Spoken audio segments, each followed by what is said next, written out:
Bonjour, je suis Annie Roy-Charland et je suis psychologue sportive. Aujourd'hui, je vous propose un atelier sur la préparation mentale et son importance dans les performances des athlètes et je vais vous proposer des stratégies pour commencer votre préparation mentale. Pour les ateliers avec moi, vous avez besoin d'un cahier. N'importe quelle sorte de cahier, c'est pour faire les exercices.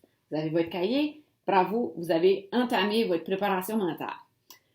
Commençons par une petite mise en contexte. La recherche scientifique nous montre qu'avec des habiletés physiques égales, donc des athlètes qui ont le même talent, l'athlète avec la meilleure préparation mentale va avoir jusqu'à 50% plus de succès qu'un athlète avec une moins bonne préparation mentale.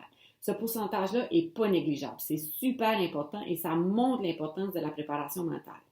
Les facteurs psychologiques de base qui sont influents sur notre performance sportive, on les connaît. Donc, ça veut dire qu'on peut les entraîner.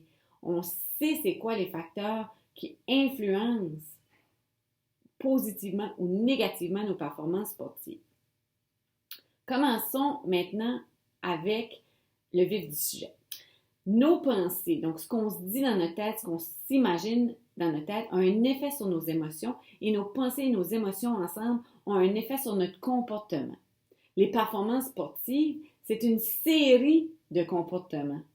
Donc, ce qu'on se dit dans notre tête, ce qu'on ressent, influence notre succès sportif.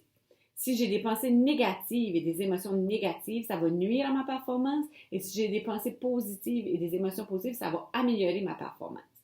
Prenons un exemple. Si mon double axel, je me dis « Ah, j'ai de la misère, je le trouve trop difficile, je le rate tout le temps, je ne vais jamais l'avoir », ça va avoir un effet sur comment je me sens. Et ces émotions-là vont avoir un effet sur mon physique. Je vais peut-être être trop rigide, trop mou, ça va nuire à mon approche et j'ai plus de chances de rater mon saut. D'un autre côté, si je me dis non, mon double axel, je l'ai quand j'ai confiance, je l'ai parfois en pratique, je vais réussir, je sais que j'ai tout ce que ça prend pour l'avoir, bien, je vais me sentir mieux et peut-être que mon approche à mon saut va être plus fluide, ce qui va augmenter mes chances de bien le réussir. Maintenant, sortons nos cahiers.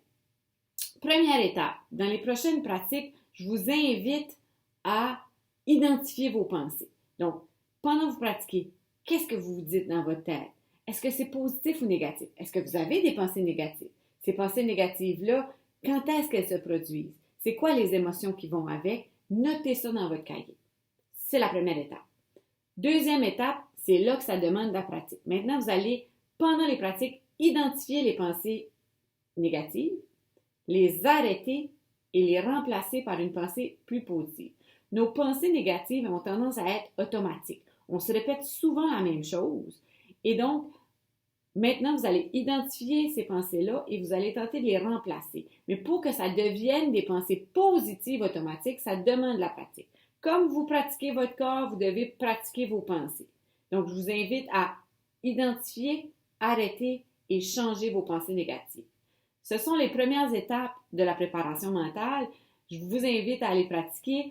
On se revoit bientôt dans une deuxième vidéo où on va parler des types de stress et leur gestion. Bye! Bonne pratique!